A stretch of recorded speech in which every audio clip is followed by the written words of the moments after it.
So, you ready to go grab some za? Yeah.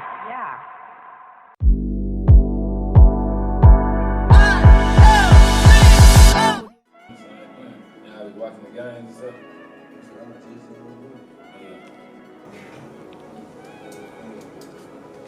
Yeah.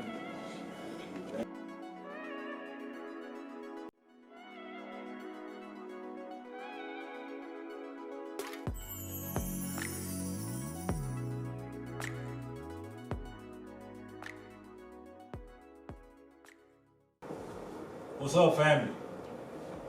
Mike Cold Cuts Craft here, and we got another Combos conversation. But this one is titled Barber Talk. You see, we got 4 owners of well-versed barbershops in Memphis, Tennessee. And we're about to have a conversation to where we're gonna agree, we're gonna disagree, and we're gonna shed light on a lot of people's opinions about us as barbers and businessmen.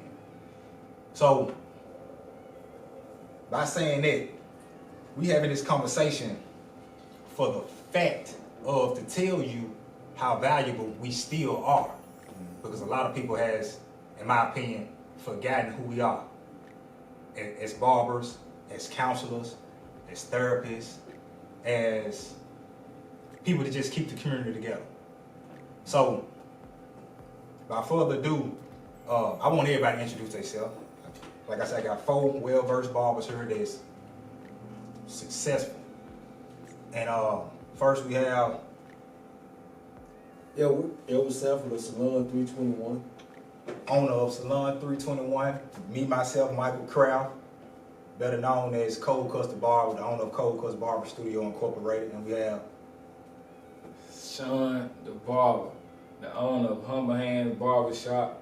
I'm looking forward to a great conversation with all these guys. Each and every one of these guys are very motivational and inspirational. And I'm just excited, man, to give this game and do our thing. Yeah. Mike Powell, owner of Prodigy of Memphis. I appreciate the opportunity. I'm so excited to have this information and knowledge dropped upon me. I feel blessed and chosen that Mike hit me up. I appreciate you, bro. No problem. No problem. Y'all don't mind me, I'm just writing down notes. Trying to look professional. Man, let's elaborate a little bit before we get into the questions. I chose you, you 3 guys, because I've been following you all's career, right, for a long time. We have different ages of barbers. We got 2 OGs on the side. We got 40, we got 45, we got, how old are you? 28, we got 35. And we've seen different things in barbering, but mostly probably the same thing dealing in this game, especially in the same city. So I was able to pick up a lot of game from all of these guys. And like I said before, they're owners. And I know that you have to mingle with people that's like-minded. So that's why I chose owners that's probably have been through the same things or going through the same things that I've been through in this game. So we can, we can share ideas.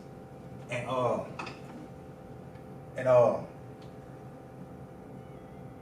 want this conversation to be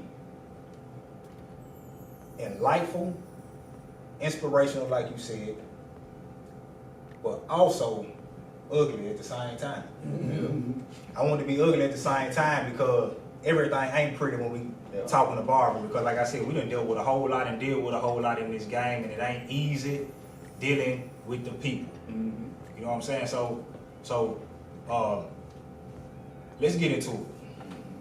I had a somewhat viral post that I put on Facebook about the pricing of haircuts. Well, men's haircuts are supposed to be. I said I was just throwing something out there. I ain't trying to explain myself because I'm not that type of guy. But I thought that this conversation would be good to lead into that. That post gained a lot negative traffic. I'm gonna put that out there. A lot of negative traffic to my page or whatever. And that's what I said, it's gonna get ugly. I mentioned every barber in Memphis that's professional, keyword professional, should be charging $80 to $100 for their service. And I also mentioned that a lot of people, you spend money and spend money and spend money all the time, but come to our place of business that we sacrifice to keep together, that we pay rent for, and we have to deal with you, and you want to shortchange us. You know, I'm not saying that to start anything, you know what I'm saying, with the community or whatever, but it's facts. It's facts. Not just me can agree. So, $80 to $100 for a haircut, that may be steep for you, but dealing with our 25, 30, 21 years of experience, I feel like professionals only, we deserve it. You know, so we deserve it because we try to take care of you. You know what I'm saying? And by saying that, I want to ask you a question. This ain't on the list of questions that I sent y'all, but I just want to ask you just a free game question. What do you think the barber industry today is going? Is it? Or do you think we leaving that old school method, or everybody has to go into this new school method of like content creating or whatever? Me personally, man, I just feel like if you want a change, you have to make a change. You know, you can't expect something new and you're doing the same thing. So, of course, content creating is important nowadays. I feel like word of mouth most definitely gonna take you above and beyond. But content creating, views, is still a form of word of mouth, and it's taking you further than where you can imagine. You get what I'm saying? So at the end of the day, you know, passing out cards. I remember passing out cards in the rain, you know, and it got me far. But nowadays, that ain't the way as much as it is showing somebody your Instagram and you got 10 to 15,000 followers or more.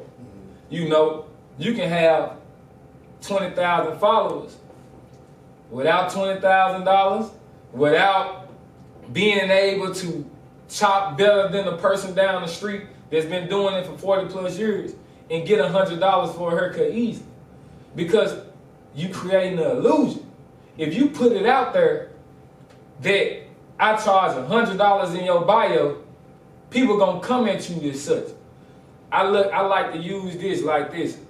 Like Lil Wayne state that he the greatest rapper alive. Ain't nobody called him that before he called himself that. You see what I'm saying? So I feel like at the end of the day, no matter what, it's about how you train your people and what you stand on, and don't take no for an answer. So that's just how I look at it through it all. If we want something, we got to stand on it, no matter who agree. So yeah, man, like content creating is most definitely important, but at the end of the day, your word and your morals is what it's all about anyway, and your discipline too.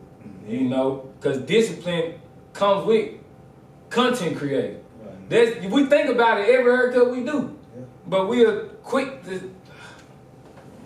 because we ain't discipline, you know. So, but you gotta be worth that $100 too. You don't. If that's what I charge, that's what I charge. Go somewhere else. Yeah. Even if I cut one head out the day for $100, shit, that's probably more than I was gonna make doing 5. You see what I'm saying? For 20, and I'm gone in an hour. You see what I'm saying?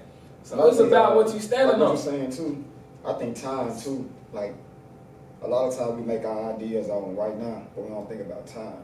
Yeah. Like he's saying, like at first we started $5 for a haircut. Yeah. Like we didn't see ourselves charging $80, but Yeah. now with the economy going up, everything going up.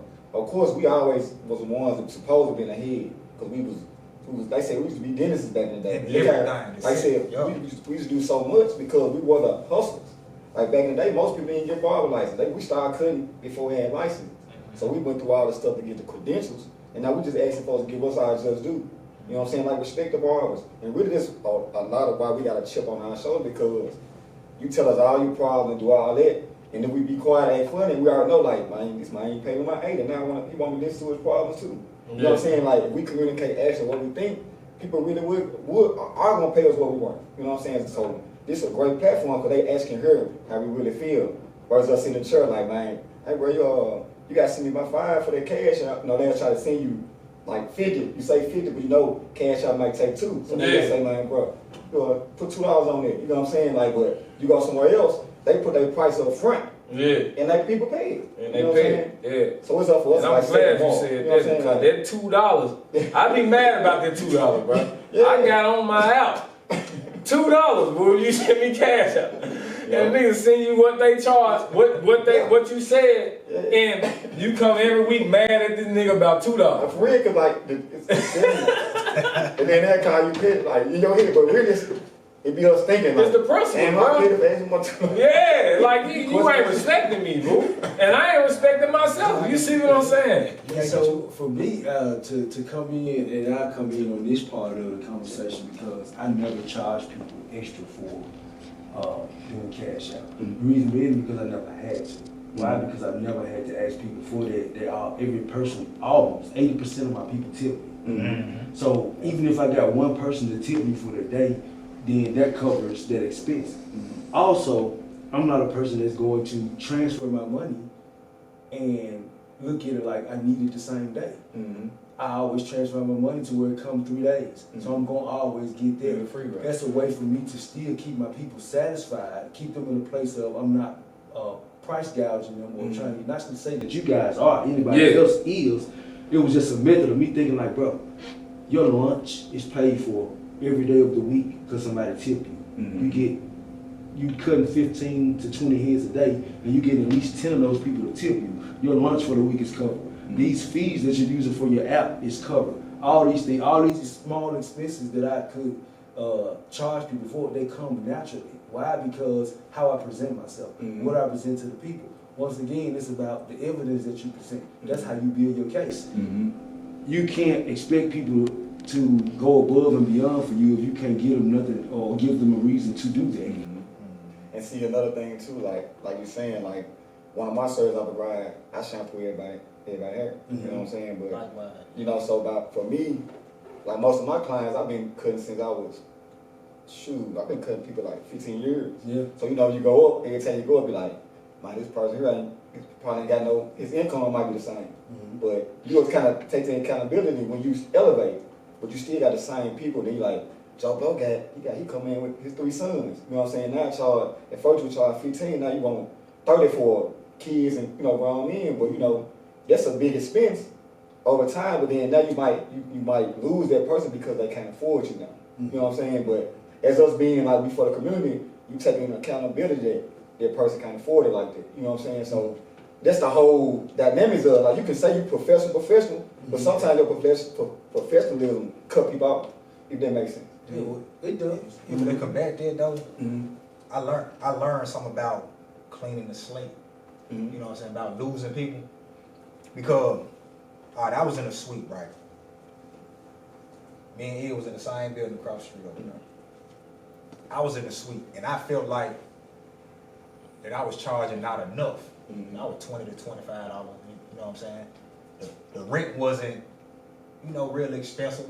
I was able to pay rent in 2 days. And that's how I pick where I'm gonna be. If I can't pay it in a week or 2, 3 days, so I'm gonna go somewhere else. But I noticed something about cleaning the slate. When you go up on your prices, you're gonna eliminate a customer versus a client. a client gonna stay. Mm-hmm. You feel what I'm saying? So when I went up to, now they gonna hate this. When I went up to $50, you know what I'm saying? I went up to $50. All the hood ratchetness, all the complainers, the one you gotta argue with, Mm-hmm. you know what I'm saying? All the lates and no call, no show, Mm-hmm. it's gone. It was gone. I started developing more entrepreneurs, Mm-hmm. Managers, you know, people that's doing good, professionals, what did I call it? So I learned that cleaning the slate helps you build a new slate. Absolutely. You know what I'm saying? So, but my problem has always been, and this is a question, you know, I'm gonna ask y'all too. My problem always been is trying to hoard things, Mm-hmm. hoard people. Mm-hmm. You know what I'm saying? Let me think about the people instead of building a business the right way. Mm-hmm. You know what I'm I saying? guess. And I had I remember this guy Timothy that owned the State Farm office. He told me, man, you set yourself on fire, they gonna come see you burn. Mm-hmm. If you build something, the people that's for that, they coming for that. All you gotta do is build it. Mm-hmm. You feel what I'm saying? All you gotta do is build it. So when I figured that out, they gave me more confidence to work on my business and say, you know what, my prices gotta change. Because now when you doing spreadsheets of your finances and stuff like that, you'll see how much that costs. Mm-hmm. You feel what I'm saying?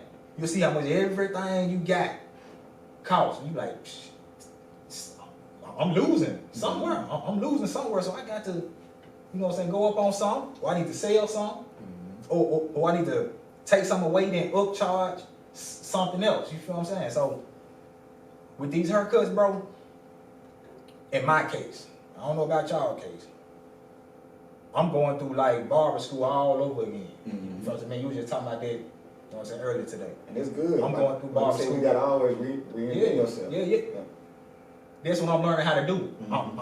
I'm seeing that it's okay to rebrand, reinvent yourself, be brand new. That shit keep you young in the game. They keep you hungry. You know what I'm saying, like that. So I feel like changing. You expecting change so you can get a change. You get what I'm saying? And I didn't get a chance to really talk on the content thing, as far as that, you know, to what you're absolutely right. Like when you got content and things like that, yes, you catering to a different, you catering to the eye. Me personally, I've always been the person that I like to get personal with people. I was always taught that if people hear you and people get to see you, they get to see what type of person you are. It's easy to stand behind a camera and paint a picture of what something is, but once I got you in my presence, it's a whole different story because I'm going to present you something that you cannot deny, something that you cannot refuse. You're going to get the truth and the genuine. So that's why I like to go. I used to go out and meet and greet my people and things like that. Yes, I can post a haircut, but you know what it does when I post a haircut? Me? Now, some of y'all get the same thing, I'm pretty sure. You post a haircut, somebody's gonna be on you got some opens today. Mm-hmm. And I don't like that because if you wanted me, if you know how I work and you wanted me, you know how to get in touch with me. Mm-hmm. Don't wait till I post a haircut and want to get on board. I'm not posting for that. So, I'm posting to post. show people that I still have it, not to build a clientele. I'm not trying to build clientele at this point in my life. You know why? Because I have people that build clientele for me. I don't even have to talk about it. How long you been doing it, bro? I've been doing this now for 33 years. 33 years, to be exact, since I was 12. And I've learned so many things. And I've been doing this for so many years. I just feel like, so much stuff. I feel like I most definitely understand what you're saying. But then again, I feel like that's where our pride kick in at. Because of course, we thinking, bro, I've been doing this, where you been? But then you don't know how that person's life changed, how they barber situation changed, and then how seeing is believing. It affect people. You get what I'm saying? Because sometimes you got to remind people, because people forget. So if you post a haircut, I ain't thought about you. But when you post it, I'm like, this nigga is the best in the city. And so I take that advantage or put my pride to the side to use this as an opportunity to finally get a haircut by you, and then I get shot down. You see what I'm saying? And it's not. It's all in how. It's all in how you think about it as a client or customer to whether or not you feel like you shot down. You have to consider me as well because knowing that I'm. You have to go out your way. You got to know that this is a guy that's established. I can't just get in like that. I was taught to be less available to be more valuable. If a person can get to you as much as they want to, what does that do for your value? That does nothing. And like I said, one of the 48 laws of power. Yeah. Which you just said, it's one of the 48 laws of power. And I like how you responded to that because even with me saying what I said, wasn't to be just available. Yeah. Like I see somebody text me and say, you can come right now. Yeah. So I like how you cleared that up, you know, but then again, it feel like as a customer, I'm chasing you. You see what I'm saying? But at the end of the day, people don't want to wait. We in that generation where it's microwavable. They're not for me. You get what I'm saying? I get that. I get that. So it's just so debatable. It's so dependent on the situation as if like, okay, I see you post a haircut Wednesday. I got something to do Saturday. So I need to get in now. You get what I'm saying? And cool. You ain't available, so I go somewhere else and get stuck and forget about you again because you're not consistent on Instagram. But that can make me look like I'm not consistent because I'm not using you as, I'm not thinking about you as a priority or a mandatory. You get what I'm saying? But then you post a month later and I hit you up again in the same thing. So it's like it can be so many. You got a booking it's site, so many ways. You got a booking site. I have a booking site. So, I was just about to say that. There's a remedy for everything. For sure. It's a remedy for everything. So if you on my page and you on Instagram, I have a secretary. She doesn't have a voice. However, she has a system. I have a secretary. Yeah. So if you go on there Man, and you go in there. I'm so look. Hey, dude, I'm glad we doing what we doing because at the end of the day, I'm speaking for the customer right now. Yeah. I know what's going on. I know that. You see what's going on. Yeah. And you responding in a great way, so y'all ain't got no excuses. Y'all ain't got no excuses, bro, because I'm for the people. Yeah. That's what social show We is all all for do. the people. For sure. It's just that we have to know that just because there are a million people that need a haircut, you as a barber can't cut a million people. For sure. So there is an audience that's for you. You got to learn that. We have to know how to be professionals. That's what we say we are. So my reply to a person that calls me or texts me because they see me post, my first thing I'm going to say if I can't get them, my apologies, I'm booked. However, I can send you my link to where you can go and book when it's convenient for you at your convenience if you find something. However, if you can't find anything, then contact me and I'll see if there's a cancellation or something like that.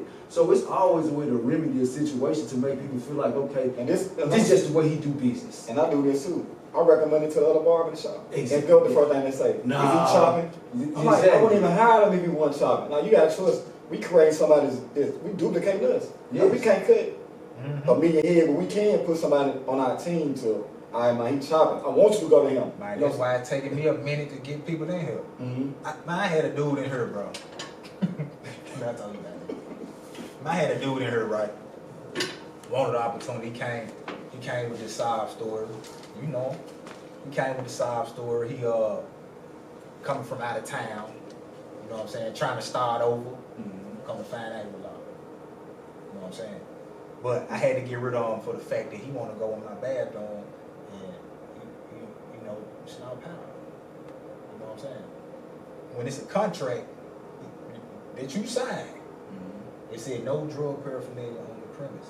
You know what I'm saying?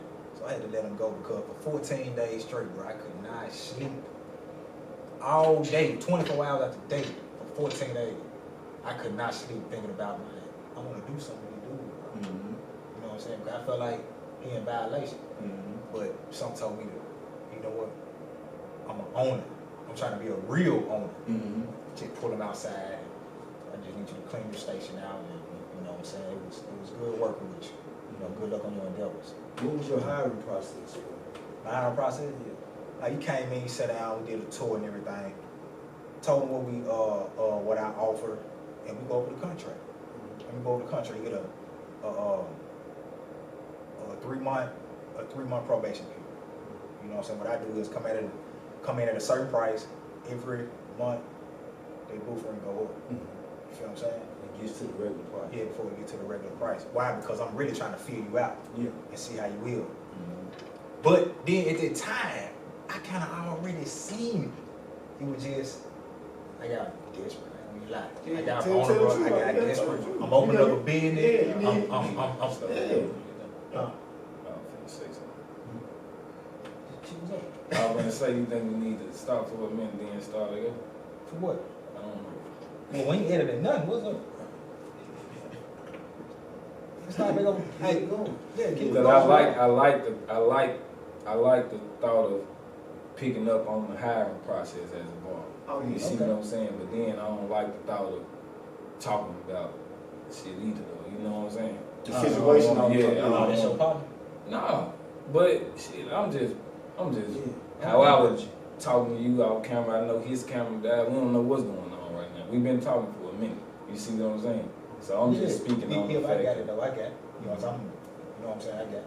But like, I get what you're saying though. Like as far as like, cause I went through the same situation, but keep going, cause it lighted me on like 3 months. Like I didn't know that. Like I got desperate. You know, you like, I'm feeling like I need somebody. You know what I'm saying? So I'm keep on going. As far as like your hiring process, that was what part you was on. Yeah.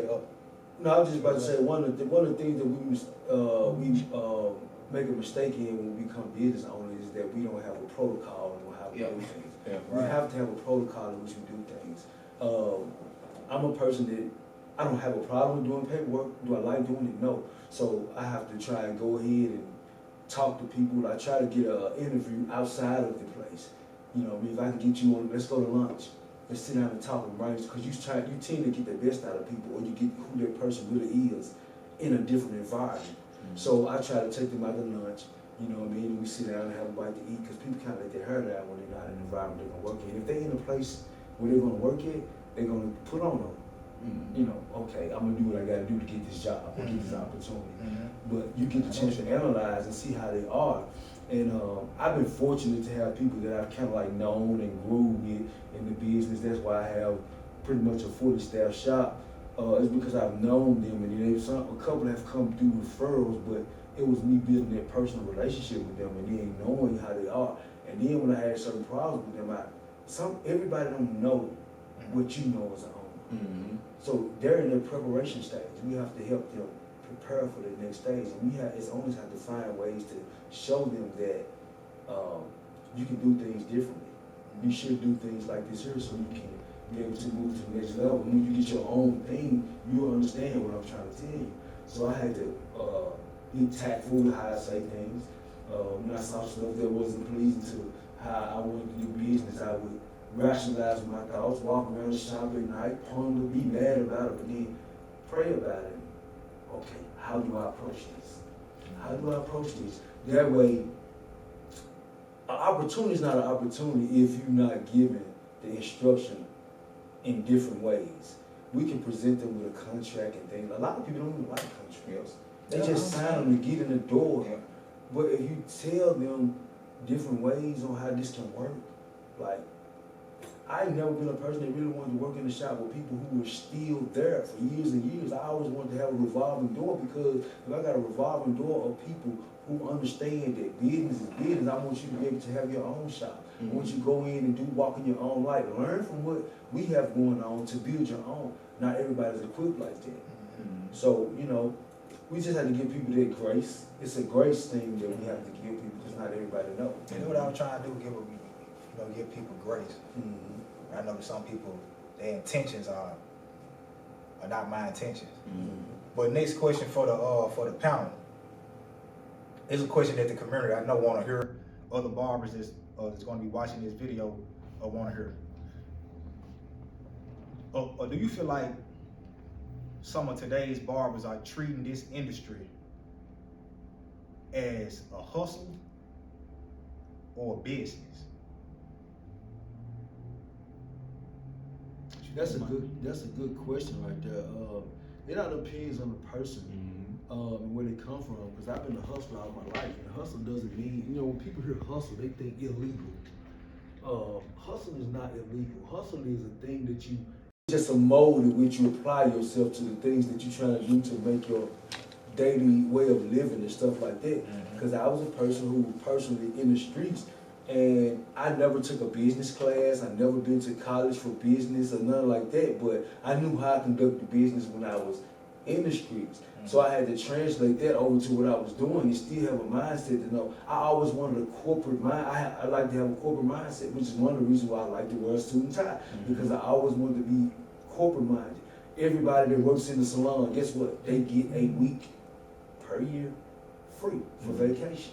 You can work it and keep your money, or you can take your vacation and go and do something. Why? Because I worked in it and I know what it's like to be in a work environment. If you work a whole 365 and you don't have time off, then what does that do? It's also like a kickback to them to show them my appreciation. Like, I appreciate you, because I don't know too many owners that give people vacation weeks.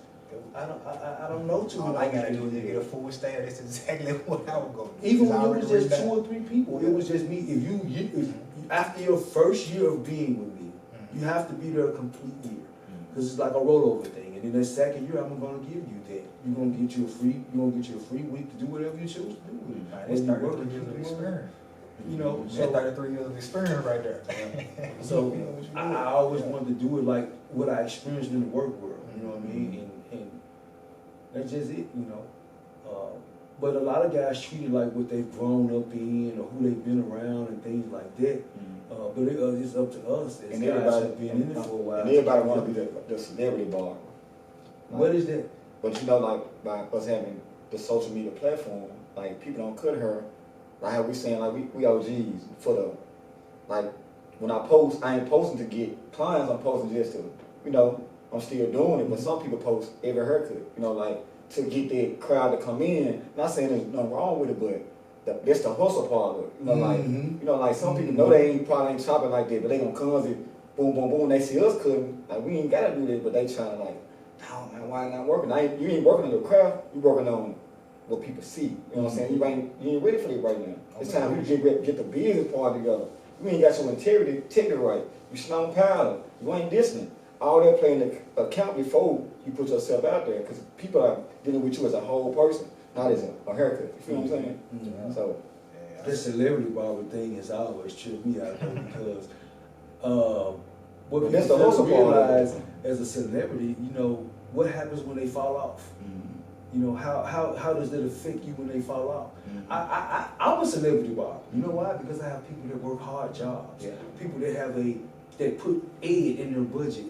So, I'm not looking for the rich and the wealthy. I'm looking for the people who consider me as their barber, people who feel like they can't live without me. People who say, man, if I can't get cut for a month, I'm not gonna get cut because you my barber.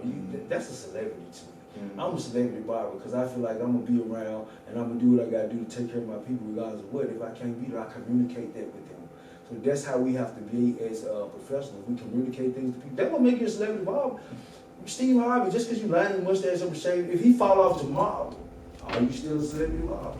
If everybody that you cut is making a significant amount of money that you think that's got you in pub with the people, how does that resonate with them when you're not cutting them anymore? See, I cut people every week or bi-weekly, and I can count my income. I know what I stand to make per year. I know what I'm not gonna travel nowhere and cut nobody hair unless I have time. I'm not going to cut nobody hair. Talking about fly me out. No, you're not as important to me as those who come to me every week. I don't care about you paying me $1,000. I'm not gonna compromise my integrity for a little money that you might not even call me next week because you might not feel like I perform the way that you need me to perform. No, these people love me who in the city who I could. They love me. They depend on me. They rely on me. So I'm gonna keep it right here where I'm at. I'm not gonna sell my soul for what's supposed to be a pot of gold. No, I'm dealing with who I deal with. These people rely on me, and I'm gonna stand there. And another thing too, what you saying about the hustle. Like I feel like as owners, people feel like they're doing us a favor by working for us. You know what I'm saying? But we doing each other a favor. Because really you still your own boss anyway. You know what I'm saying? And people don't look at it like that. You really your own boss. Like you attach yourself to a boss. We bosses together. It's like I don't even like to use the word boss because like I want people to feel comfortable because really this is our shop. You know what I'm saying? And so that's why I try to explain to my people then to set a standard because if I'm not there, you got a key. This your shop. You know what I'm saying? This your house. This ain't like if the floor don't get swept up, why I gotta say, man, sweep that hair up. This your house too. You know what I'm saying? So, but then they go to people like, you know, that people say the kids at school, people's lifestyle might not be that way. Like you said, oh, boys in the restaurant in the snow, you probably say, man, I can't deal with that person. Like, I can't work with him. I'm not saying like, you know what I'm saying? You can't work with that person. You know what I'm saying? You seen it. Like your spirit, your energy does not reside with that. Because you the head of the household too. And that will come up with part of being like a leader, like being like a shepherd, you're a leader. So you gotta read energies and everything. Yeah. You see from a mile away. Yeah. You said something this day. You gotta read the energies. You definitely have to do that, man. Ooh. Yeah, but I see, man, it's a whole lot of barbers, man. We got to do real good work. You know, call themselves hustlers or call themselves business people. The fact is that you can't be a hustler if you only can sell one thing. That's the way I look at it. Mm-hmm. I hear a lot of people call themselves hustlers, but all they can sell is drugs. Mm-hmm. You feel what I'm saying? If the drug game slow, they somewhere scruffy, depressed, and everything like that. So that was a good elaboration on that question. I got another question for y'all. In the industry right now, as we are owners, right? I know we value clients and we value what the industry brings to us.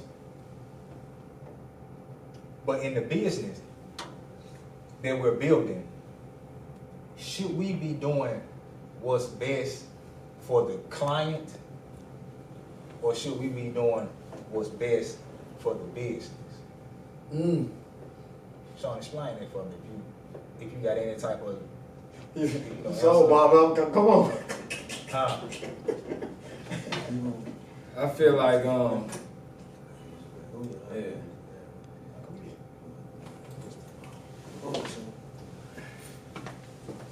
At the end of the day, I feel like without the clients, it wouldn't be no business. And now I confess, you get what I'm saying? And of course, before I really just got behind the chair and doing what I'm doing, it was easy for me to feel like I'm a boss, or I work for myself, or I'm this and I'm that. Until those weeks came to where I'm dependent on the people to make my business thrive. So I hear what you're saying about you ain't a hustler if you can't sell more than one thing. But I feel like all I can sell right now is haircuts. You know? And not saying it like that because I know my worth. I know I'm a valuable person. I can sell myself. But in reality, if I'm looking at what's really working for me, what's really paying my bills, it's fades, not braids. You see what I'm saying? I cut hair. That's what I do. You know? So I feel like at the end of the day, man, you have to be considerate of it all. You know, especially like with the situation that I'm in right now. I can do what I want to do as a barber. We can travel, shop to shop as barbers. But then how does that look to our clients? How does that look to our business? It's inconvenient. I don't know where you're going to be at this week or that week. You know, that can work for stuff like food trucks and different things like that if you're consistent with your content and being able to communicate. We ain't got time to communicate. You see what I'm saying? Not as much as if like talking to a person one by one. If you coming to get a haircut, you know where you coming, you know what time you coming. I don't need to see if you're going to be in South Haven this week or this day, because I'm doing this every week. This part of my life. Right. You see what I'm saying? So I feel like, man, at the end of the day, it's a hand-to-hand situation. Without the people, it wouldn't be no business. So at the end of the day, we have to think about the people in order to make our business successful. But we still gonna always put ourselves first, which is a form of still thinking about the people because we benefit from them. So it's like I'm putting myself first by thinking what's best for my business through you. So, yeah. Well, I look at it like this too. Not to combat what you're saying. I feel like if you build a strong business, a strong structure of business, you would never lose clients. You would never not have people to support your business. That's what I feel like. You know what I'm saying? If we learn how to sit down and sacrifice those months or however long it takes you to learn, it takes me a long time to learn something. And so as barbers, it take us a long time to learn something. I don't know about y'all. It take a lot of us a long time to learn something. The 409 chemistry, they said they named it 409 because they failed 409 times before they came up with the formula. Yeah. So people don't want to admit to us not knowing. The foolish thing is saying that you know everything, knowing you don't know. To the camera. Almost everything I done failed at. Just letting you know now. Well, you know what I'm saying? They were making me stronger right now. I got thick skin. You feel what I'm saying? I learned that if you don't fail, you don't learn. Yeah. What he said. Exactly. More so a lesson. Mm-hmm. It's more so a lesson. Yeah. That's why the doctor called it practice. Come on now. But they hold us to a so standard. We came here so good. We talk so good. We perfect. We got them looking perfect, so they hold us to a different standard. Yeah. But the thing is about that, their respect They missed that level. line on one time.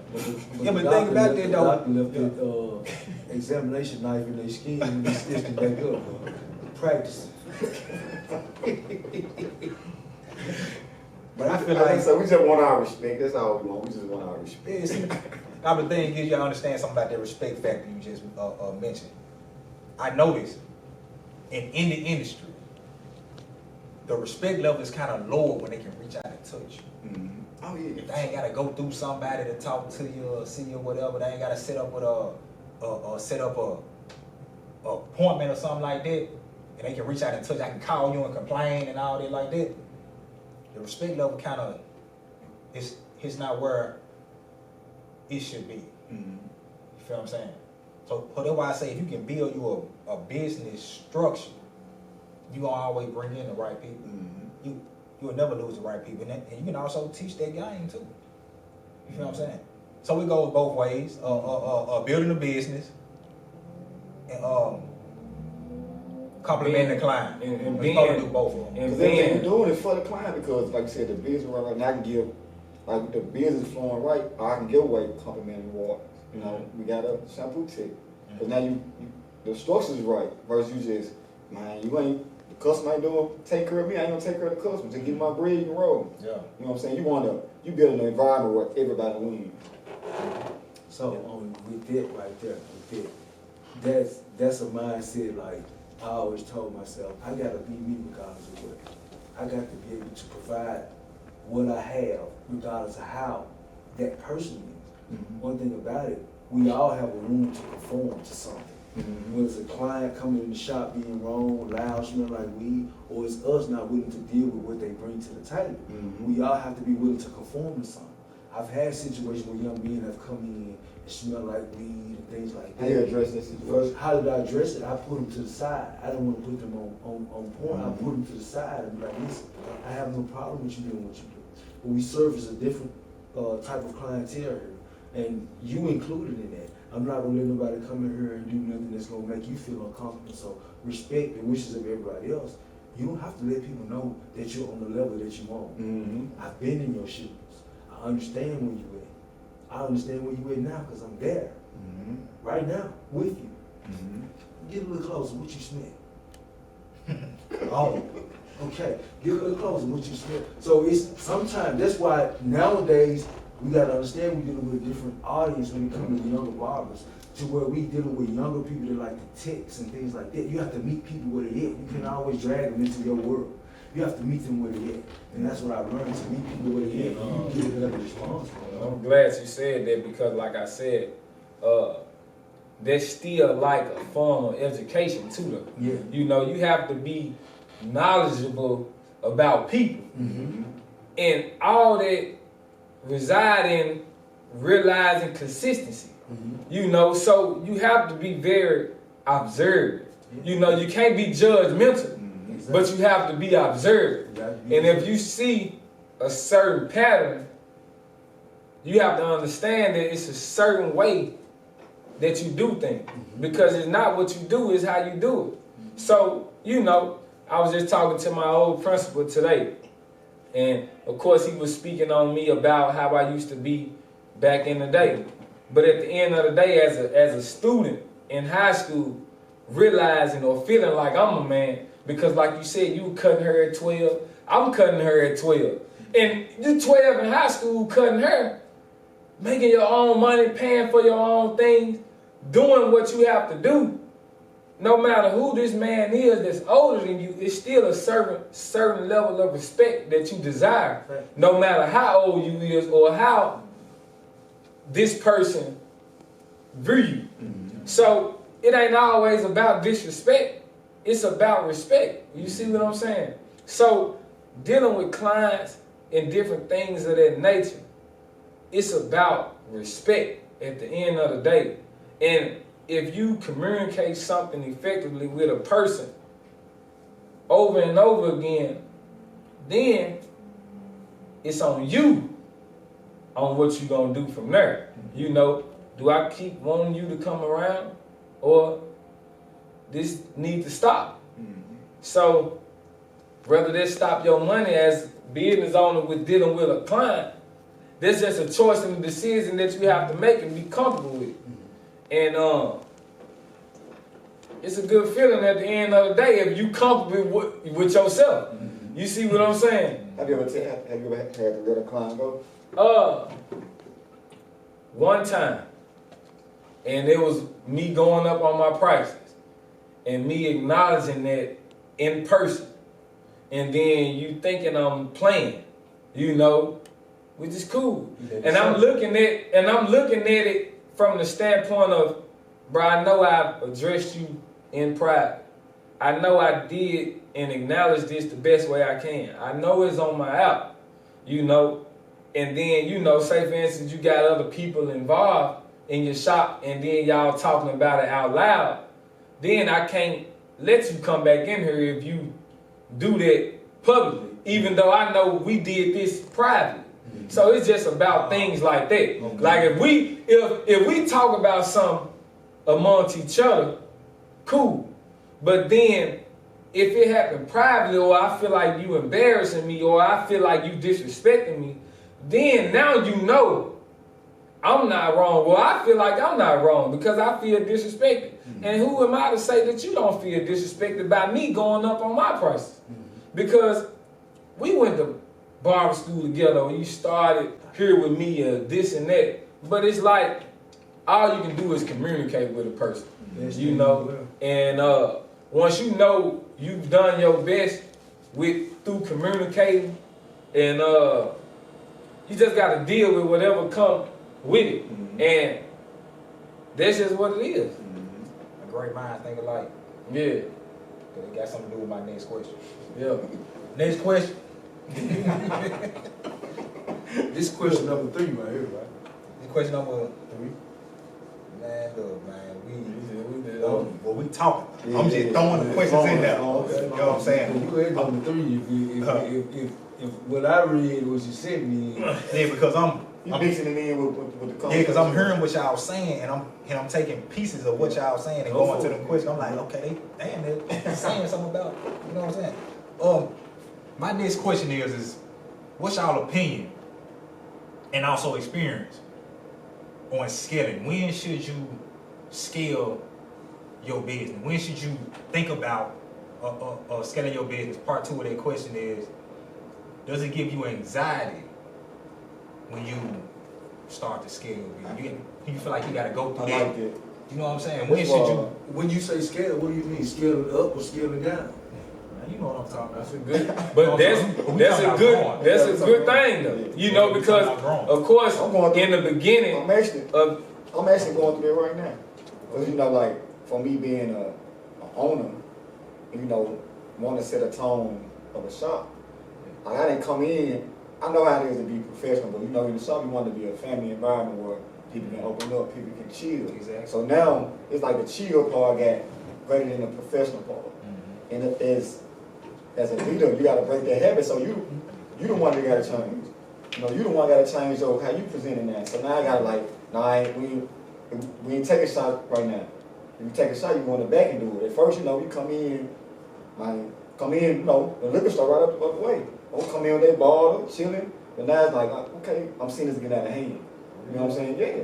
But you know, like from us being, you know, from the suites. You know, the suites we had the bar. Now we're on a platform or we a storefront now. You know what I'm saying? But the suites, you know, they want you can be in there with a hookah. You can do all that in the suite, but storefront, you never know who gonna come in. And at first it was just me, my other business partner, we in rooms too. So now just breaking the habit of being in the storefront. So you was allowing all that. Let me ask you, was you allowing all of it? Because I believe in it. You know what I'm saying? It's the type of tone you want to set. You know, I got a little mini bar my clients can sit, but it's a 2-drink maximum. You can't, you know what I'm saying? You ain't gonna sit in the chair and drink. You know what I'm saying? You can get you a shot when you leave. You know what I'm saying? And then you know, like, by us being like it's what, 8 of us. So at least about 80 people gonna come through. So it's like you gonna be like, you know, like, but now, like you said, them conversations pulled to the side, the culture gotta change. So this is like a platform of growth. You know what I'm saying? Not just sitting around like scaling process. Yeah, you know, like coming to a platform, we talking now, expressing ourselves. Because like I said, people get so comfortable of what's not going. You know what I'm saying? That's the anxiety part on my part. Like, how can I tell this person to do something and I'm not showing them growth? Yeah, but I noticed something about people. People know when you getting better. People know when you scaling. People know when you starting to value what you do more. They can see how you move. You know what I'm saying? They appreciate that. Clients really do appreciate that. And if one of y'all want to elaborate on that, you know what I'm saying? 'Cause I got it's 2 parts of it. Because the scaling part, I was thinking that maybe you was talking about we get to a certain point in our career where we're not working as much or not doing as much behind the chair. That's what I thought you was going with. It is all Okay, because like even for me, with the scaling part, yes, that the drinking thing, yes, we used to do that in the shop, but it was primarily on Fridays and things like that. But it's just like me being an owner-operator. If you're an owner-operator, you can't always fellowship in the way that everybody else would, because you got to be the one that keeps everything at a certain pace. So I used to do it, but I stopped doing it. That was a part of my growth walk, to be a better businessman. And then as far as the clientele go, knowing when to scale, it was people that I allowed to do what they did, and they like move themselves out of my life, so I could increase my prices to have, and I look at it like less being more, because if I charge more than what I used to charge, they're gonna wing out people, and then it's gonna still give me room to be able to get in those people who still want to do this. So we never really lose as barbers. So that's why I want to touch on that too. We don't lose. It's just the people that went for us, they moving right the way. But that was a part of my scaling, knowing that, okay, like I'm scaling right now. That's why I moved out of the shop. I have a manager and I have my son. So in my situation, I have 2 people that really don't have buffering. But it's a part of my growth walk to be able to say that, okay, you have to put people in place so you can move to the next phase of your life. I got out there and got back in my suite so I could have room to think and maneuver and plan my next move. So you gotta put people in place to be able to do that, as long as they're doing what they do. Even though I still go through there, check the shop, do what I have to do, even if it's me tidying up and doing certain things. That's a part of my scaling. I know everybody ain't gonna do stuff like I do it, but we just have to have a plan for. Can you hear him well? Cause he talking like a player. I see you trajectory. I got the headphones and stuff too, so that's what I'm trying to put the mic on you, and then you can hook it up. It's gonna catch everything, cause we in a quiet domain anyway. So that's why I'm thinking. But yeah, I respect that. You know what I'm saying? Cause like he's seeing like foresight. Like sometimes you gotta remove yourself out of the environment. You have to, bro. Yeah. And they see growth too, and then your customer gonna feel even better. Like, man, you know, like, now you do, like, man, he got this, because they attest to your growth too. I read You know what body I'm saying? language, so being that I moved out and I have cameras for the shop, but just knowing what I provided, seeing how people still come in there now and seeing the interaction just through body language, I said, Ed, you missing it now. Because it's something that you provide for the people that gets the people going. And I even asked, one by one, I'm like, so how things since I've been gone? You can tell that you miss, you can tell that people are always asking what you with and stuff like that, because if you have an aura about yourself, people gonna miss that. Make everybody feel welcome when they come in, shaking everybody's hand, have a conversation with the kids and things like that. You have to do those things, and you do that not trying to be nobody else, but you hoping that what people see, it rubs off on them. Because, bro, as long as we lost the boss. come together and do what we supposed to do, this environment gonna always be, it'll never fall off. It'll never fall off. So as long as we have a tone that we gotta set for our business and not keep the, I never think about it as making people do nothing. We are all one entity. I ain't trying to do nothing to make you do nothing. I'm trying to do something to get you to see that if you did it like this, here, what could potentially happen. So it's a strategic method that I use to try to be like, look, hey, if we on the same accord, we'll never have a drop off. Nothing, whether it's clientele, this, that, and the third, we'll never have a drop off. Because of what you present. Well, let me ask you this. You said you're scaling right now, right? And did you have anxiety doing it? Did you have like those doubts of what might happen? And, you know what I'm saying? You're not planning out. You're gonna have that. You're gonna have that because you're walking into a whole new path.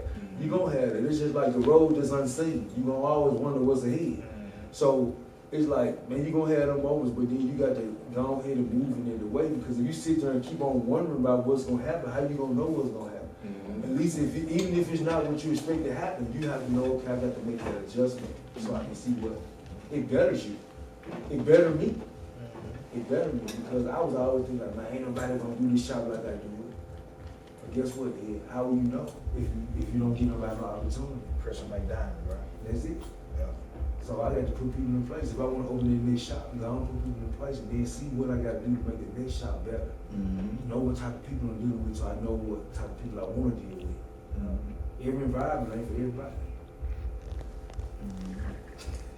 Hey, that was cold. That was cold right there. Yeah. Oh, y'all 15 more minutes?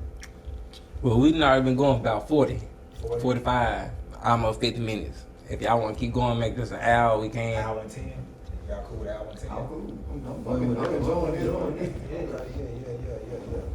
Well, like I said, man, I done figured out a lot of stuff. But then I was telling him in December, man, I was sick all month. I caught COVID twice. And I was down for a couple of days, about 5 days I was in the house. And I was telling him I was able to think about my past, my present, my future, right? And I was thinking about everything that I said I was gonna do, all my dreams and goals and some of the stuff that I say I failed in. I would tell them, I said, it was my fault. Everything that I failed in, it was my fault. I took the accountability to say I didn't put my all, you know what I'm saying, into it. Because I'm an introvert, I'm a loner, I ain't gonna lie. I be in my own world. So I try to do a lot of things by myself. And some things you need a team to do it, right? Because I'm not saying that I'm trying to get there fast and far, because you really ain't gonna get nowhere far by yourself. You know what I'm saying? Your own ego will make you think that. Oh yeah. Yeah. And I feel like that's why I probably, failed at a lot of things, trying to do it by myself. Because it's hard for me to trust. Because when you've been fucked over so many times, it'd be hard for you to trust, people like that. But you gotta have that boss mentality. Shit, put another foot out there. One step at a time. Slow is the fastest way to get anywhere. You feel what I'm saying? So that's what I learned, man. Don't matter. Every time, not fail, a lesson. Everything was a lesson. It taught me what not to do, what to do, and who to do it with, and how to do it. You feel what I'm saying? So, that was my anxiety came from with constantly trying to scale. It was that, man, I hope I don't miss the opportunity. You know Man, I where hope I anxiety don't feel come it. from? Where it come from? It's in your mind. Yeah, I know it. Anxiety Shit, comes nobody from ever your heard mind. Sometimes we put ourselves in that state by our overexerted thoughts. We can't. How can we? It's just like, I'm gonna give you an example. A client that you've been cutting mysteriously disappears out of nowhere. Versus trying to figure out or even contact that person to see what happened, we would have these preconceived thoughts of, damn, did I fuck him up? Did I say something last time he got his haircut? And then like that versus trying to find out exactly what happened. And you can do that unintentionally by just saying, hey man, I was calling to check on you, make sure everything was all right. And I hadn't seen you in a while. What's going on? Everything good? You get so relieved when you hear that. Man, I apologize. I've been sick. I've been down. And things like that. That's where the anxiety comes in because the whole time we thinking negative. I had a hard time with this scripture in the Bible that says, lean not on your own understanding. Why? Because the average mindset thinks negative. The average mindset think negative, and that's not where God comes from, a negative point. So we have to have this mindset to be like, okay, let's see what's going on. I tell people I like to be confrontational. They think it's bad. I'm like, no, it's like I like to confront the things that are in my mind so I can know versus me thinking the opposite. Because that's where the anxiety comes from. We get to thinking like, dang, fuck that nigga. I don't give a fuck. You put yourself in all these changes for no reason when you could just call, or I've called people that I hadn't seen in a while and their wife answers the phone like, oh, I'm sorry, he passed. So this whole thing that's been eating me up inside goes away and I got a relief when I shouldn't even feel it. Yeah, I think I told about this situation. My client, I told you about 3 weeks we did a haircut every week. And I ain't seen him for about 3 weeks.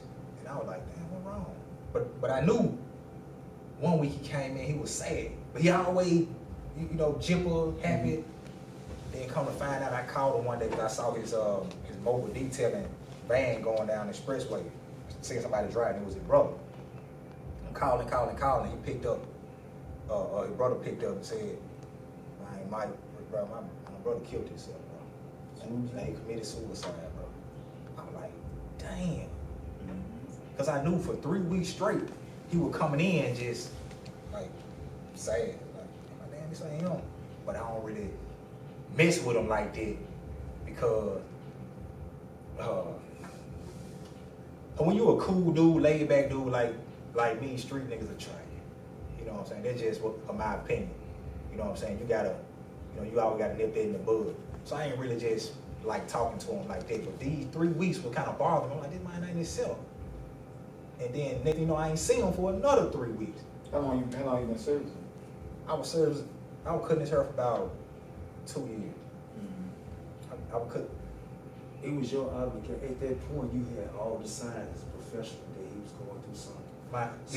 That's what we have to get. We have to intervene. That's why now they make us take mental health courses before we renew our license. Because we go in domestic violence, of course. Yeah. We go through stuff just like people go through stuff. It's just, what we're doing is going back to the beginning of time where we have to be the person to step in and potentially save a life. So in situations like that, people notice the change. Even when I'm quiet because I'm so talkative with my clients, interactive, if I'm quiet, they know, hey, something on your mind, you all right? And I feel free to let them know what I'm going through. Why? Because their words can encourage me to help me. So when I find people that's sitting like that and quiet, I'm like, something on your mind. It's okay, you in a place you can get it out. Let's talk about it. I'm gonna listen to you. And see, that's a culture that we kind of took away from. You know what I'm saying? Like, we got to get back to that. You know what I'm saying? We have to get back to that. I feel like now, people chasing money, people chasing the image, like this stuff really what matters. Just like you said, like he might been down because of bills.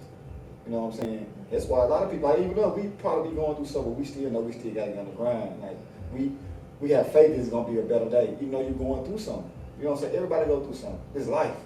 You know what I'm saying? So like now from us growing, like I said, we gotta keep elevating because we are the light to help people out too. You know what I'm saying? When you down, your clientele down, the shop down. I feel like that's the role we took as leaders.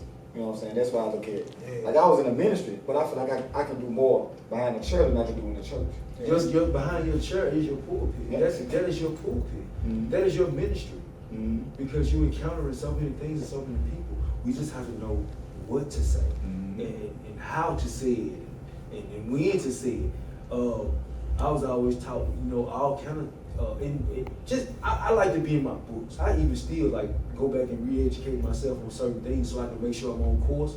I still have my workbooks and everything in school, but it's just to be to where I make sure I'm still on the right page with people in the business. We have to be mindful of how we respond to what people say. Sometimes people are not talking to hear a response; they're just talking to get it off their chest. And the best thing to say sometimes is, "It'll be all right. It'll work itself out." Versus offering advice or offering your opinion, because everybody don't want to hear your opinion. They just want to get something off their chest. You probably be just that person to hear them like nobody else would, or nobody else won't listen to them. So with certain people, I don't even respond with an opinion or a statement. I respond like, "Bro, it's gonna be all right. Stay positive, move forward. Everything gonna be fine." And they come back, they upbeat, they find ways to handle it other than what they was thinking, because I didn't offer my thoughts on it. My dad, I got that from my dad. I used to always talk to him and be like, looking for a response from my dad for questions with marriage, questions with anything business. He was like, my dad would always tell me, "Son, you gotta do what you gotta do." It was before my dad passed, and I'm like, "Dad, you used to always tell me, son, you gotta do what you gotta do, but you never give me no sound advice." He said, "Son, I gave you sound advice because you have a mind." He said, "I didn't want to give you my reply based off of what I had been through, and that alters how you think. You have a powerful tool, son, your brain. Use it to alter and navigate your way through life. You know what's right, you know what's wrong. Navigate your way through life." And I'm like, "Man, you know what, man, I couldn't even have it. I couldn't ask for it no better, but I see why he gave me room to be able to use my brain." Damn, so you saying that, how that made me look what my partner doing different now. Damn. But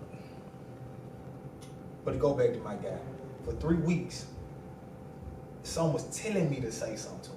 Someone was eating at me like, Spirit. yeah, just ask him what's wrong. You know what I'm saying? But I was like, I don't mess with him like that. You know what I'm saying? He mess with him enough to get his money to cut it out. Nah, they wasn't gonna let me not. Them niggas wasn't gonna let you not cut their hair. But when his brother told me that he killed himself, bro, I dropped the phone, bro. I was like, damn, I should have said something to him. See, you And I'm calling thinking about it, huh? You felt the guilt for not even saying that. But you can't let it eat you up. It's a lesson. Nah, I ain't eating it up. It's just, But you still gotta take heed to your value. Like you gotta use it to fuel you for your. That's why you worth the $80 you're talking about. yeah, man. Yeah. That's why everybody, we all, with that comes these extra things. Because if we cut 20 people here today, bro, just imagine if everybody got a story, if everybody got a problem. Man, we got our own problems. We gotta go home to our wife and our kids. You know how that works on us. We gotta leave that at the doorstep. Yeah. Real. So that's why you worth the money that you're charging. Damn, who thinks otherwise? Yeah. Because I have to endure so much in one day. I have to carry the weight of the world on my shoulders as a barber. Yeah. I told the client that last week, I said, "Man, y'all tell me y'all stories, bro. And I go home and really be trying to figure out how to help y'all." You know what I'm saying? You know, it ain't my profession to be a therapist or a counselor and all that, but when y'all tell me stuff, I be like, "Damn, what can I do? What can I say?" You know what I'm saying? Because your client, Danny, become your family. People you've been cutting 15 More than that's- your blood. And I was gonna say this too. That's when the pricing and stuff come into play, because now you get entwined with the personal part. Like, you know, I lost my job. I still like I need you to next week. You know what I'm saying? But you know, it's up to you to make them judgments on how you gonna deal with it. but sometimes they can overflow into the professional part of. Some folks be lying too. Yeah, you know what I'm saying? Cause like, You know what I'm saying? I often ask you this, like by you being so friendly, do people overstep those boundaries? I don't have people that overstep those boundaries because Also, this is a question for all of us. Like, Yeah, you know what I'm saying? For me you being so personally, I cool, don't have like people that- people attention, like you said, like people attention to see, like, let me see if I can get them. You know what I'm saying? Especially like us being in. I knew them my whole life. You know, what they call men is the finesse city. I Like, done finesse cut one of my clients her for free for a whole year. Mhm. For a whole year. Mhm. Because he was without a job. And I did it because that was the God of me, the heart of me. He's a guy who come 2 times a week. Never paid on Tuesday, but he always paid on Thursday when he got paid. So I'm like, this guy's, whether he misses appointment on Tuesday, he's still gonna give me that haircut price.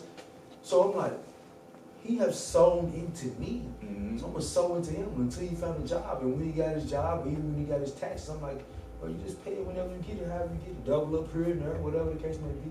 So he came and got me a lump sum. It was like I got a tax check. Mhm. And see, like, that's like a way too. I kind of got lost in like the business and the person side, like faith.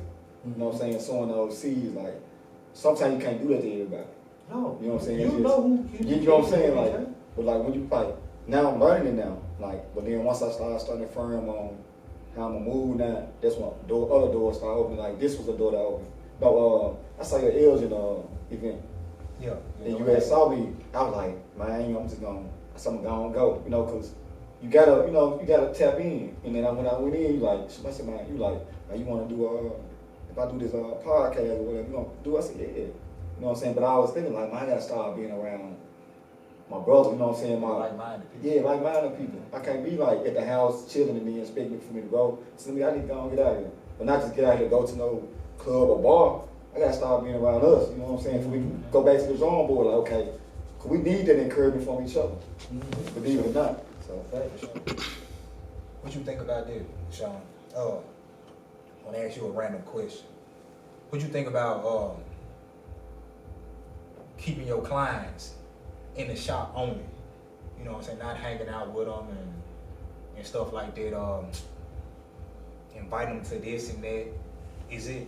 Is there something that you feel like that'll take value away from you befriending clients, or should you keep it just strictly clients, or is it just, this to their family? How you feel about that? I feel like you are what you attract, you know. Long as you're not forcing nothing, long as you're not expecting nothing. Say for instance, just feeling like you invite somebody to this and looking for them. And it's like, it throw your whole vibe out because you expected something. Versus, and you know the whole time, this ain't even what that person on. You know, so at the end of the day, I feel like I said, you are what you attract. Some people you don't even gotta ask. They already know, you know, because they like what you got going on. They feel their energy. They telling you what they got going on, and it relates to what you got going on. So y'all invite each other to things. So at the end of the day, the way that I want to answer that question is, you always gotta support people.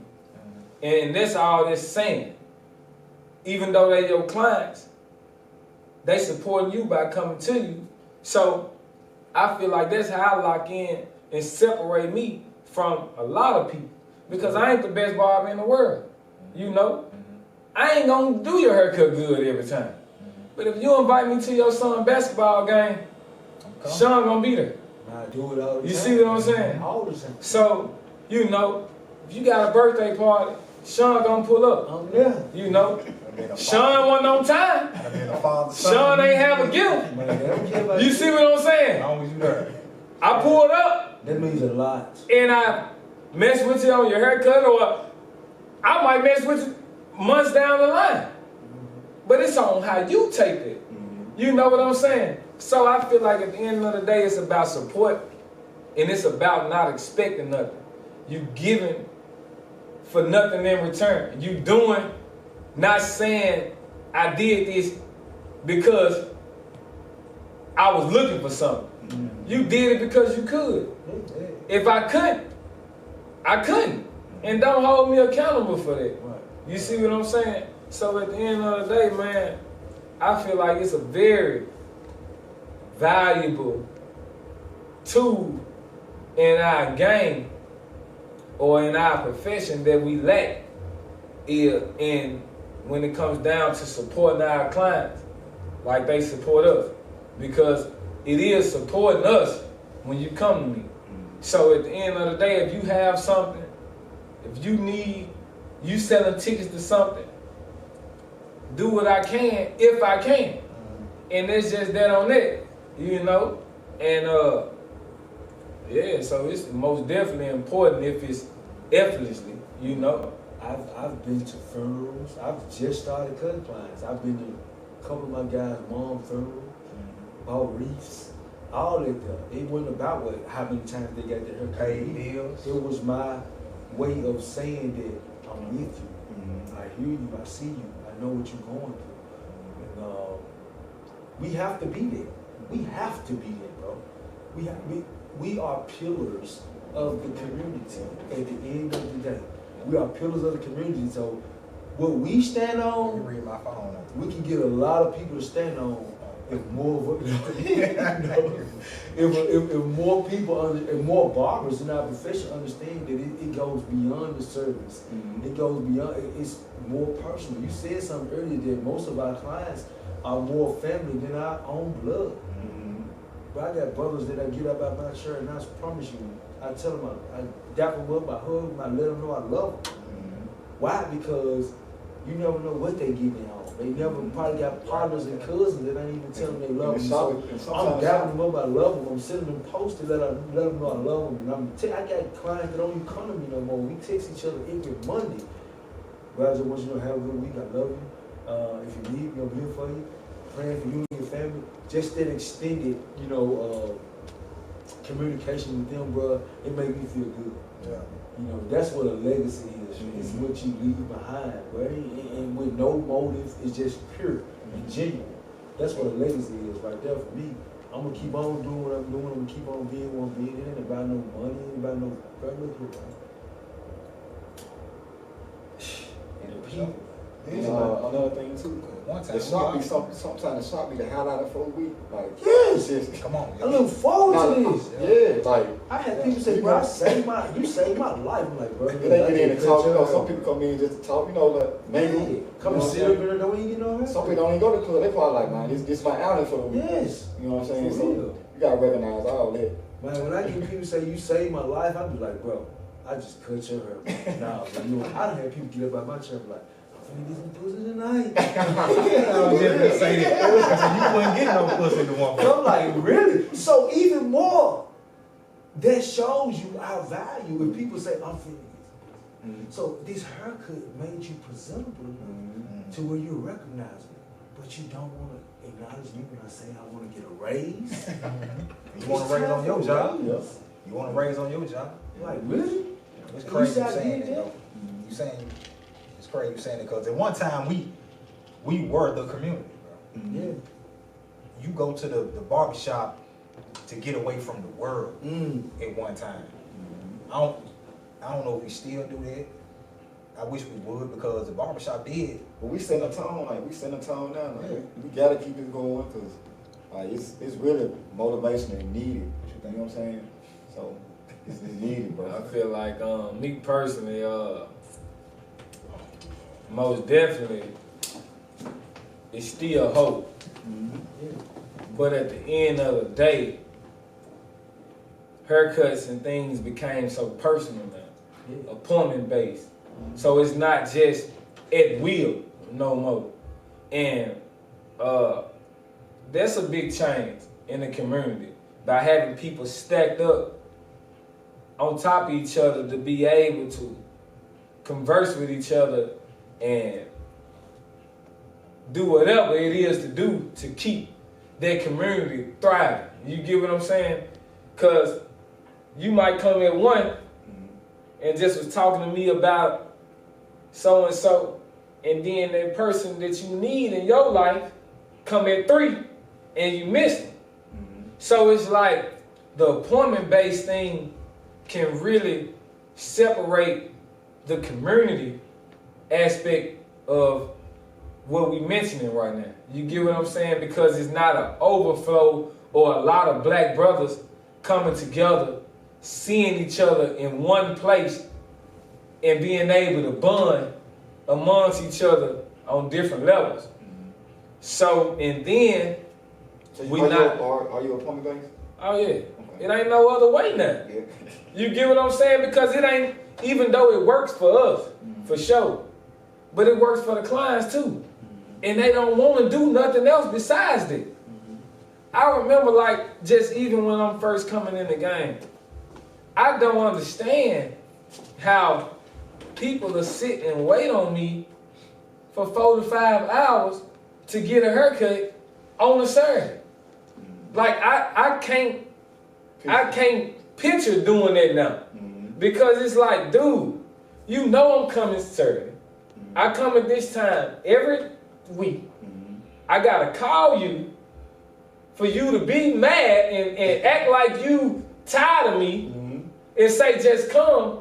At the same time, you telling everybody to come, even though I still have to wait. You see what I'm saying? So, and people get mad at you, but like, people, I remember we used to have to write the appointments down on paper. So, like, you know, I tried all that. But I tried that. But then in my mind, I still felt like there was inconveniencing my people. If you in White Haven, I gotta get, okay, of course I can do it on the phone, but I'm cocky. You call me, I'm feeling like, nah, bro, I'm not finna write your name down on this paper. I got to see you, and you got to come all the way to our branch. That's not cocky. I know it ain't cocky, but at the same time, thinking from the customer aspect, like I said from the beginning, bruh, I come to you every week. Why do I gotta come all the way from, you know where I stay. Why I gotta come all the way to your shop to write my name on the list and then find me something else to do in between time? You see what I'm saying? What is done? That's a part of. We as people have to understand that culturally we have everything that we do should have a square, a time spot for everything. I know. And everybody's life shouldn't be in the kerfuffle because your life is in the kerfuffle. Because you want to come and go how you please. No, I get it. But speaking on the customer now, how I started appointments was because that same reason. People coming, everybody was showing up at the same time, and I had 10 people there. And I was writing my name down as they come. And everybody got complaining, like, you got 10? I'm like, listen, I'm going to tell everybody right here, right now. If you want a set time, you book that time. But I'm going to hold you accountable for that time. If you don't come, if you don't show up or anything like that, then there's going to be a fee for you not showing up. This is my way of seeing who really was serious about having a set time. Before you know it, might put me down here. And what this did was elevated me as a businessman, because then I knew I could go from being a weekly or just a daily fund collector to organizing my salary. We have to transition from being people who get a weekly paycheck to make it a salary to know that we have a career. It's a transition phase. We all have a phase. And that's why I said what I said, because at the end of the day, that was the transition from the papers, from sitting in the shop. Now we booking online. And now we did all that back then to get to the point where we at now to be able to charge what we want to charge now. So at the end of the day, now we there, what's next? What's the next level of being beneficial? Because scaling our business and being beneficial came through giving you an appointment time. And I feel like that was the best way to be able to come up on my haircuts. Business is a you see what I'm saying? Organization. Do Walmart hold the doors for anybody?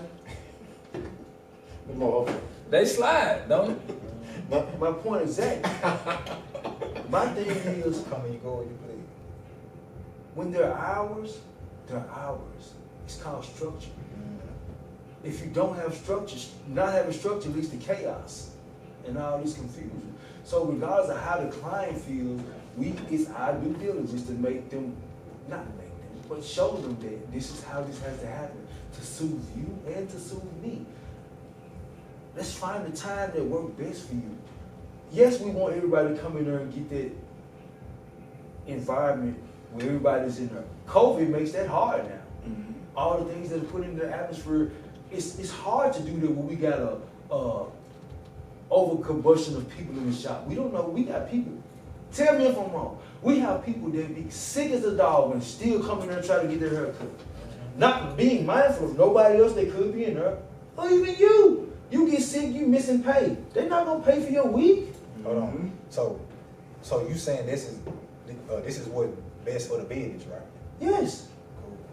That was a Yes. question too. We have to be strategic in how we do things because I don't want to get sick. You don't want to pay the 50 that I'm charging. So I'd be like, okay, if you come in here sick and I get sick, are you going to pay me this $2,000 that I make a week? Are you going to pay me this $2,000 that I make a week? We have to paint a picture. Then they get to see. One person shouldn't affect the flow of your business. That's why appointments are so essential. Because we don't know what people got going on. And then we the plug too. So like, if that dude need the information, you can direct them to him. Like, I know this guy, you need to holler at. Exactly. There's so many resources that come through here. And if you need to talk to somebody, listen, call this guy. You can talk to him on your own time. It don't mean that you have to meet him in the shop. My people know each other. Guess what? You come in at 1, you go at 1:45. When you coming in, if you come in 10 minutes or 15 minutes early, you get to see that person that you see every week. And we can have those little conversations that we have. And he getting out the chair, and you getting in the chair, and it's the same revolving door. I encourage my people, come 10 minutes early.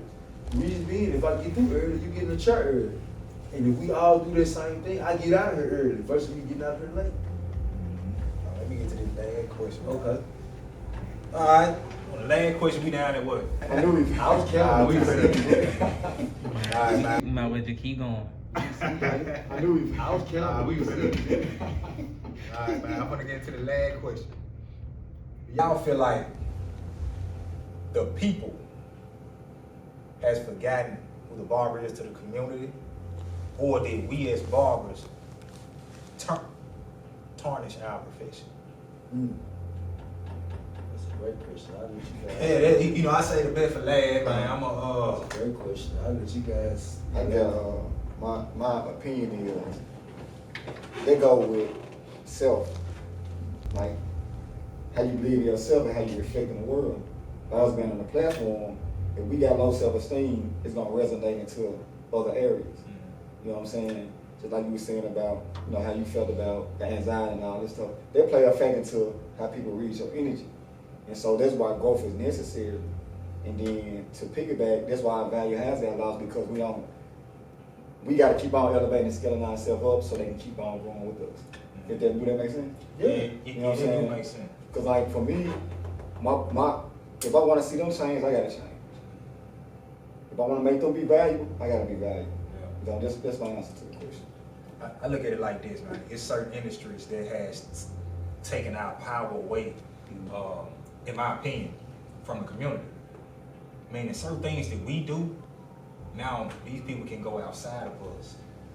And, What you mean? And get it like, just like y'all was just talking about, everything come through the barbershop, right? So now you got people that's doing what we do in the kitchen. You know what I'm saying? We started there. Yeah, but what I'm saying, we professionals now, you know, we done went through the school and the hardship of the building we at. But now you got people just finding little things that they can do cheaper than we do, or they use the same things we use, right? And now they take away from the profession and the value of who we are from the ones that have been through that hell and hot water. I don't think it takes away from who we are as professionals. You know why? Because, like I said, once again, there's so many people in this world. Yeah, you gonna have your own. You gonna have your own. You got those people. Now, the people who I feel like take the hit is those who continue to still want to use what we use and do what we do, but do it at a lower price. Why? Because They cheat next you only gonna get those people that's in your neighborhood. Yeah. And so you're not gonna get the professional people are not gonna come and sit up in nobody's house. Professional people are not gonna come and sit up in an unlicensed barber. So we gotta know where our value lies. We know, man. Look, I know what I possess. I know what I have. You gotta catch up. You gotta make it cool for you you to gotta catch up play. to our level. Yes, Yeah. we gotta. But We watch gotta this, be though. cool to make that happen like But that. watch this though, we were talking about content creating, right? A barber can be in the kitchen or a garage cutting hair for $100 just from what he posts and how he posts his imagery on social media. You feel what I'm saying? So professional or not, as a professional, I don't mean they gonna pay $100.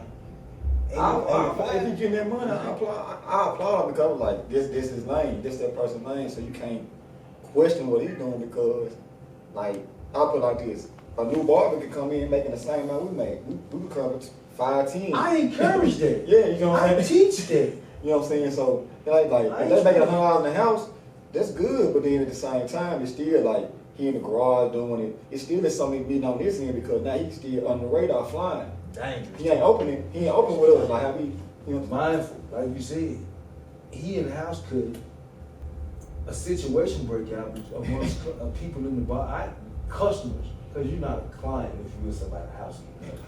You're a customer. Yeah.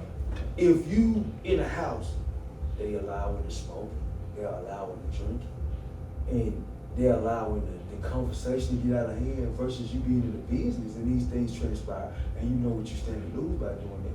You have a strategic method to diffuse what's going on. In the house, they don't know what to do to diffuse it. Before you know it, they shut down. Okay, people don't even come to them because somebody got shot at the house. Or the neighbor might snitch. Or the neighbor might snitch. I have been, to be honest with you, I have been robbed for mistaking for selling dope because I had so many clients coming to an apartment. Even more reason for me to get out the house because people think, because I got people. Now, the average mindset would think like these same people, they ain't coming and going. They in there 30, 45 minutes. They was just somebody who feel like it's traffic there. Cut her in the park. That was the next for me. Like, bro, if you want to be professional, do it the way it should be done. Get your license, get your business, and then you alter how you do your business. I haven't had it. I've been in fights and everything in my barbershop with guys. Being disrespectful, calling me out my name. But what happens after I get into a fight is you have grown from this because you as a businessman shouldn't be fighting nobody. Move. It's about demographics. They teach us demographics in school. Certain areas are not going to give you certain type of production. It's not that you uppity. You know that you deserve better and she'll be doing better. Move. I moved right around the corner. I knew I couldn't get $50 on Perkins and $9. I moved right to Cliffbrook in American Way, which was a prominent area, Mall of Memphis and radio station and all that there right here. It was a prominent area years ago. But I moved there and there's no problem with me getting it. I removed myself from not trying to be like downplay the Section 8 and all that. No, but I knew what I was coming. You got somebody coming in and complaining about 25, how do you think they're gonna feel about 50? These things roll through my mind. If it affects me, it's going to affect the people that are working with me. So I had to grow so they can grow. Let me move. I'm telling them, like, stop charging less than I charge. Don't charge less than I charge. If you charge less than I charge, that means you feel like you're not as good as me.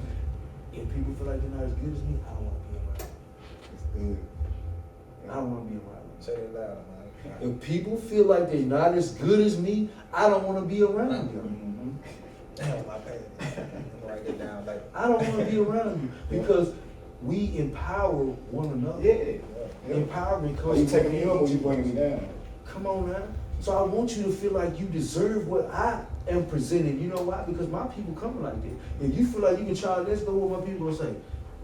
Folks like, nah, I can't go no folks, bro, because their work ain't like yours. Their work is just as good as mine. But because you charging them less, you feel like you're not worth it. They see that. You teach people how to treat you. Yeah. Y'all gotta be knives sharpen each other. Facts. Iron sharp as iron. Right about that, bro.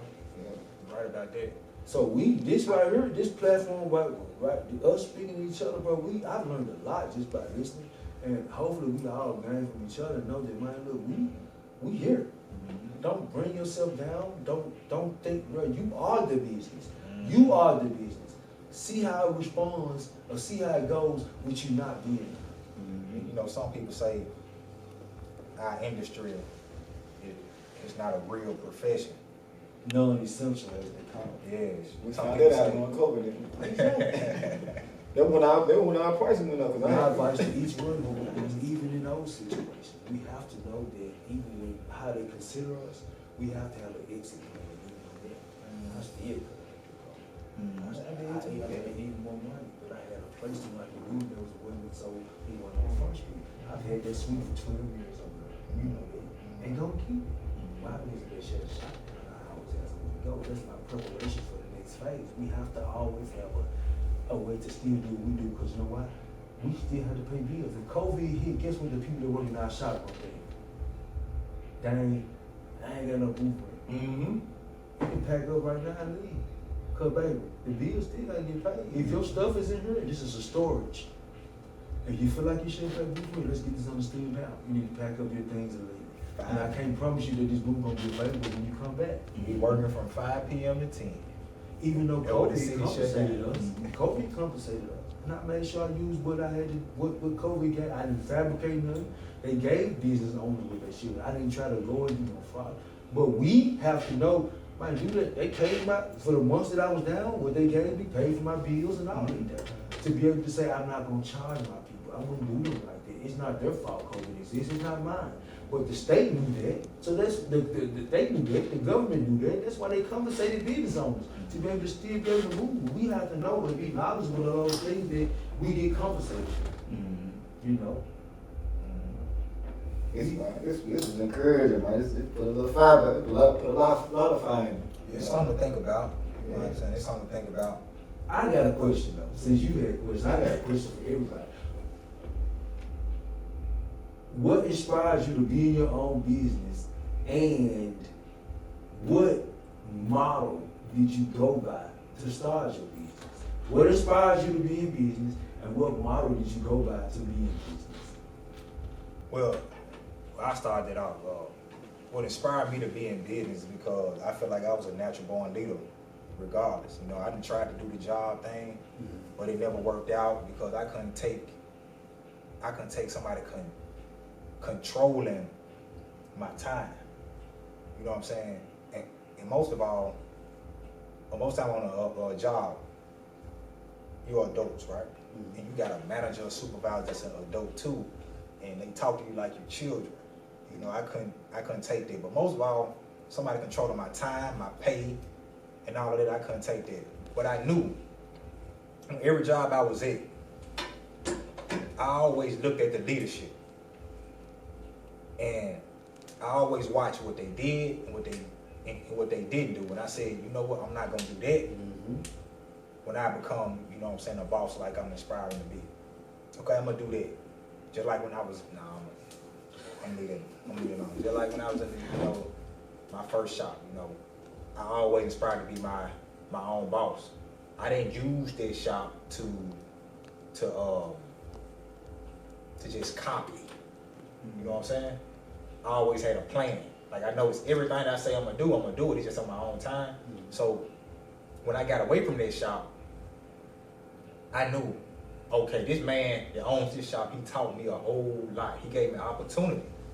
You feel what I'm saying? Which when he didn't have to, but he gave me an opportunity. So I'm gonna pay attention to him and learn from him and allow that to help me grow once I move on.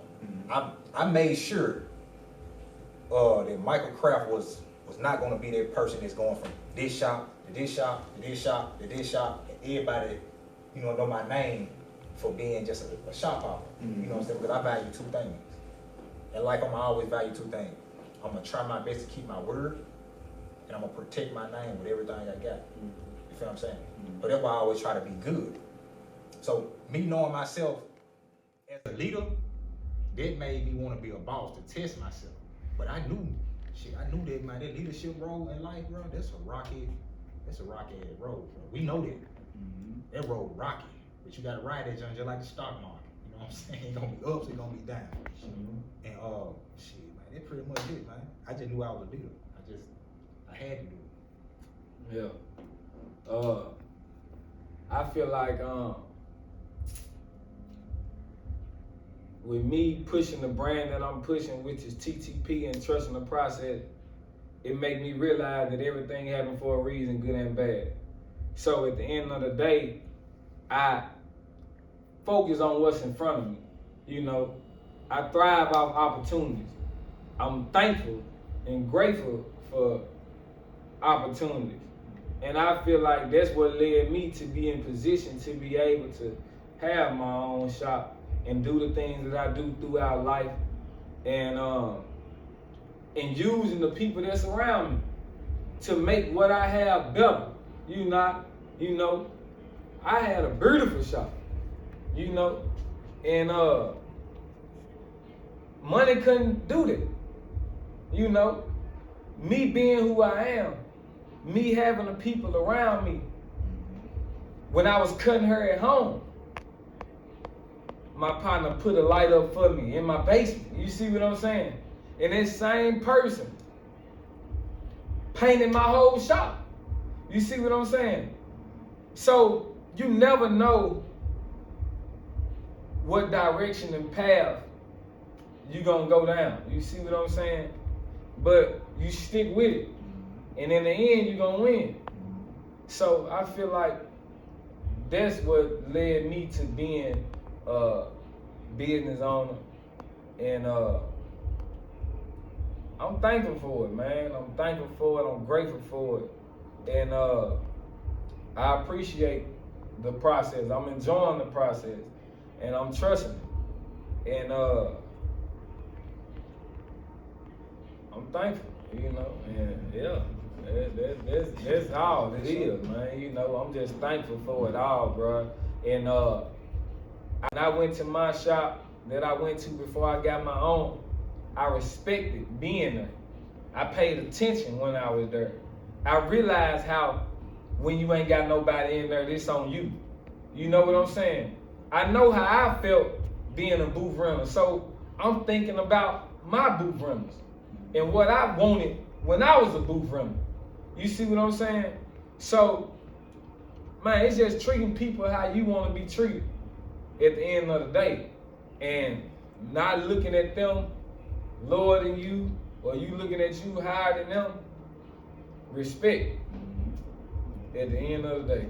Got the same formula.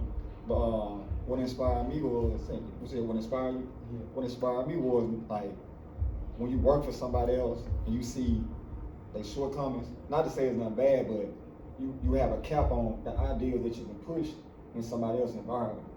And I just feel like, especially when you got ideas and stuff and you want to create a mark and inspire people in your city, it's like you got to challenge yourself to go beyond just being in one position. And the model I went by is like just seeing the modern stuff that's going on and then still having the old school flavor, knowing like the position you're in the world and knowing the timing on your side. So some stuff you gotta do and certain sacrifice you gotta make to inspire other people behind you. That's what I went out for. I was inspired by just wanting to be an entrepreneur in whatever it was I did. Mm-hmm. I love entrepreneurship. Like you said, it gives you room to not have to deal with the rules and regulations where people don't really appreciate you and try to treat you how you want to be treated. I wanted to set the tone for what I had, but I always knew that I had to get some type of structure. So I started working jobs to learn rules and know how to follow rules in order to be able to make rules and stuff like that. So that's what inspired me to go ahead and get my own, because then, when you learn rules and regulations, you know how to set the tone and have rules for yourself. My motto was always, whatever I create in business, be able to handle it myself, and everything extra will be a bonus. Meaning that make sure that my clientele is just what it needs to be, so I can be able to afford it if nobody else worked in the shop with me. Mm-hmm. So my clientele at the time I started my first business took care of my home and my business without it being an entity in it. Everything else was a plus. I just had a big old room to work in with nobody there. But then when I started getting people in, I'm like, okay. So I was always like, do what you can to be able to handle what you can, and everything else is a plus. That will help grow me and know that my personal is not my business. Because you get a lot of people that use the business. I've been in this situation that use the business funds and all these things and fund their personal life. When you come into the shop, you got lights off, you got, you can't go in the shop because they got the padlock on there because they didn't pay the bills. Mm-hmm. So you see certain things and you learn from that and know that this is where I separate myself and know that, okay, I got to do better than what the next person did. to make sure that I'm running business and doing stuff in compliance to what's going on. And that's what helped me to this day. Like everything, any shop that I open, if they talk about the overhead, I'm doing my budget, I have to be able to manage that on my own before I put somebody in there. Because if I can on my own, everybody else is a plus. What I said in the beginning. I'll be so What I said, like, yeah. Yeah. Shit, I'm looking at it if I can pay it in 2 days or a week. Yeah. A week is the stretch. You know what I'm saying? But you asked about the model. Yeah. The model, right? I'm gonna say, shit, look around. My model in life is actually I'm trying to fix. I was a fix thing. I want people to feel welcome. I ain't got nothing else to say. Home away from home. Yep. I want you just to feel welcome. And I'm always working on me and what I do to make you feel welcome. You know what I'm saying? So, throughout this conversation, we had a lot of great points. It was inspirational, motivational. You know, you be rhyming and stuff. Listen, I said when you first started talking, he had to throw a bar. That's all I do. Yeah, so now hopefully y'all heard some things that you can take throughout your career, or if you just a person that's not a barber, hopefully you heard something that's therapeutic to you that can help you out. You know, we regular people too, but we got lives too. But we put ourselves in a position to cater to people. You feel what I'm saying? So we need your support to cater to you. So thank you all for listening. We want you to like this, share this, comment, maybe on YouTube. We want you to subscribe too. And follow all of us. My name is Michael Kraft, better known as Cold Cuts the Barber, owner of Cold Cuts Barber Studio, INC. My social media platforms, Facebook is Mike Cold Cuts with a Z, Kraft. Instagram, I just changed my Facebook name. Mike Kraft. Is it MIKECRAFT? Instagram, Mr. Cold Cuts, that's with a Z. TikTok is I Am Wealthy.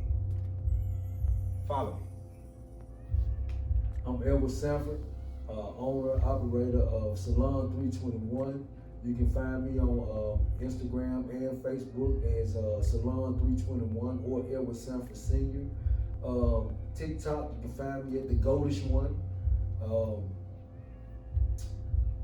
Thank y'all for listening. We appreciate y'all. Yeah. I'm Sean the Barber on Facebook and Sosa Sean on Instagram. That's it. Come on, man. Hit him with the song, That's man. it, bro. I'm leaving it there. I'm No Michael freestyle. Powell. Yeah, I was gonna do that. I'm Michael Powell on Facebook. On Instagram, I'm The Barber Mike. DA Barber Mike. Thank you all. Peace. Amen.